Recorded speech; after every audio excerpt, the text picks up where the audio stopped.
We're talking with Memphis Police Chief C.J. Davis on this Friday, hours before the video we've talked about for so long is set to be released. First of all, thanks for joining us today. What will we see on that video?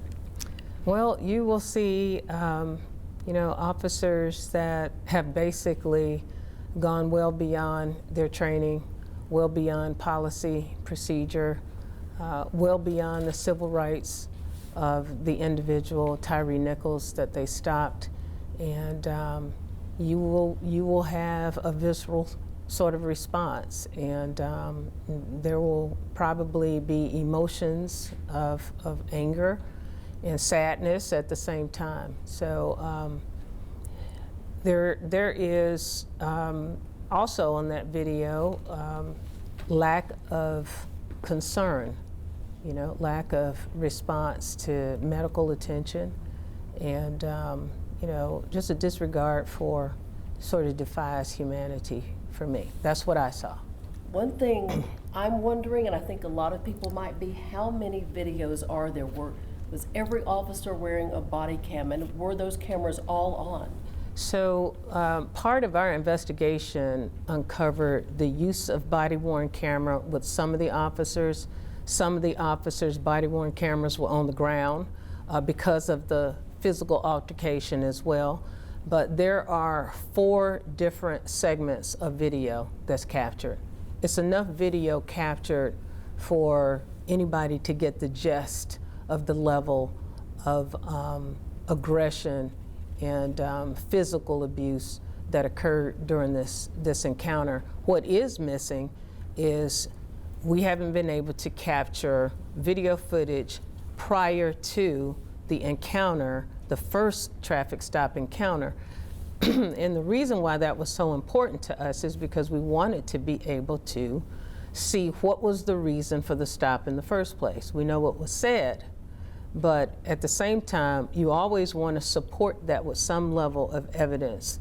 Videos that might be along the corridor that captured reckless driving, and that was what the allegation was. And I believe you said in an earlier interview that there may not have been any justification to pull Tyre Nichols over. Is that right? There may not have been any justification. That remains just unknown.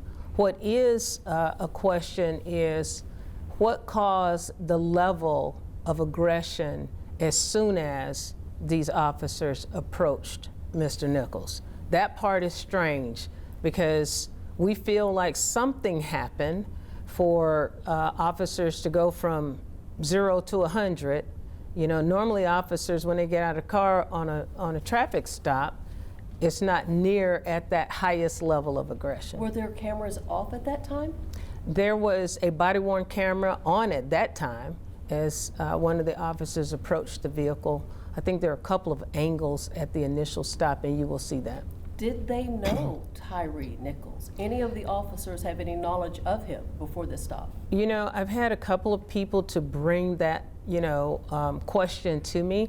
As far as I know, and as far as, anyone that has been involved in this investigation, we don't believe. And if there is anybody that says that there was some encounter with Tyre Nichols before, we'd like to know about that. Yeah. We're hearing that Tyre Nichols may have been shot in addition to being beaten. That's not true. No, he was not shot. The officers you had mentioned in a previous interview too were amped up. Yes, they were. Is that normal for officers of the Scorpion unit? Is that what they're trained to do? No, actually, the Scorpion unit was stood up in response to all of the violent crime in the city. There were neighborhoods that were screaming for more visibility. Unfortunately, our officers who run from call to call that are assigned to those precincts, they can't just manage, aggravated assaults and all of the other, shootings and things and other issues, robberies, car thefts, in specific communities. So the Scorpion unit started with 3 teams. The concept in response to those various neighborhoods was the acronyms: Street Crimes Operations to Restore Peace in Our Neighborhoods. The work is to be more visible, to be focused on repeat offenders, to curtail, some of the crime. At the same time, build relationships and not tear them down. The Scorpion unit, all 3 teams last year took over 800 guns off the street. They arrested over 2,000 repeat offenders, felons, and we saw a significant decrease in crime for the first time in 3 years here in Memphis. But this group, for whatever reason, this group completely ignored policy, procedure, duty to intervene, duty to render aid, and had sort of like a pack mentality, a groupthink mentality in this situation. That's why I equated this to a Rodney King. If you remember that video, it's been a while, that all of the officers sort of did the same thing.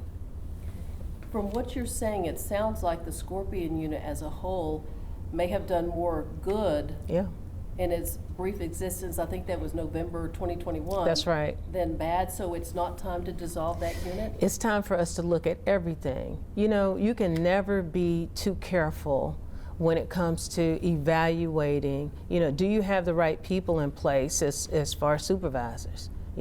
We have other people that are being investigated, and I'm just putting it out there, making sure that supervisors are where they're supposed to be so that they can intercept in these kinds of situations. Also to make sure that those individuals that are working, in our communities are not just creating more of a heavy-handed, militaristic kind of environment for our community members. We've had community members tell you thank you for the work that they've done. And we don't want to throw all of our officers under the bus, because a lot of them are doing great work, but we think as accountable leaders and responsible leaders, bringing in an independent group to take a look at not just this team. I have squads and teams all through the police department that operate very similar to the Scorpion unit. Yeah.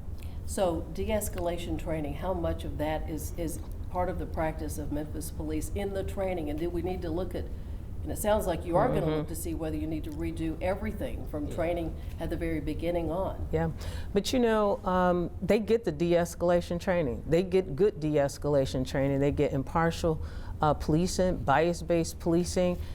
All of what is done in the classroom sometimes doesn't transition onto the street if you have a culture that sort of overrides the policy. That's why it's important to have supervisors in place to manage officers and ensure that they're following policies, they're following procedures, and they actually show up on these critical type of scenes. You mentioned supervisors 2 times. Were the supervisors there when Tyre Nichols was beaten up?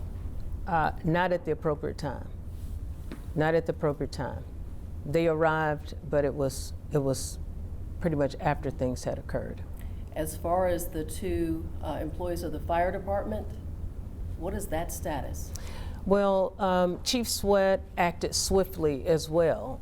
Once she was made aware that, of course, I'm not a paramedic, but I know I've seen paramedics respond to scenes, and I know what processes typically take place. And in this particular instance, there wasn't a sense of urgency. And she is evaluating, their actions and has opened an internal affairs investigation with those officers or those paramedics as well. Okay, a couple more questions. Okay. As the video is being released this evening ahead of the weekend, what is Memphis Police Department doing to make sure nothing bad happens in these protests? I know the family has asked that the protests be peaceful in Tyre's name. Yes. One of the things that I remember Tyre's mother saying to me when we met was she wasn't mad at the police department. She was mad at those officers, and that she did not want people to tear up her city. And that just, said a lot to me about who she is as a person. She loves this city.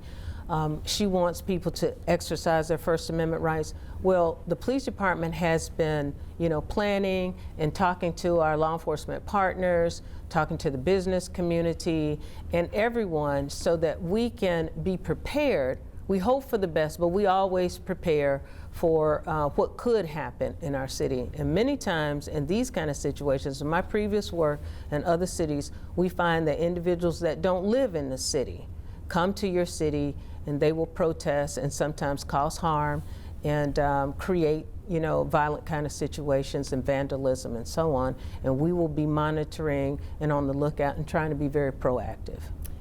Moving forward, I know that we've talked about hiring officers. Yeah. Hundreds of officers short. Yeah. Best in blue. It's kind of tarnished right now with this Yeah. situation.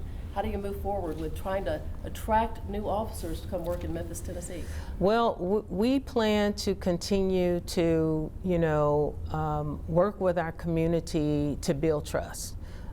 We know that every police officer on the city, in the city will not perform their duties and violate their oath in the manner in which these officers did.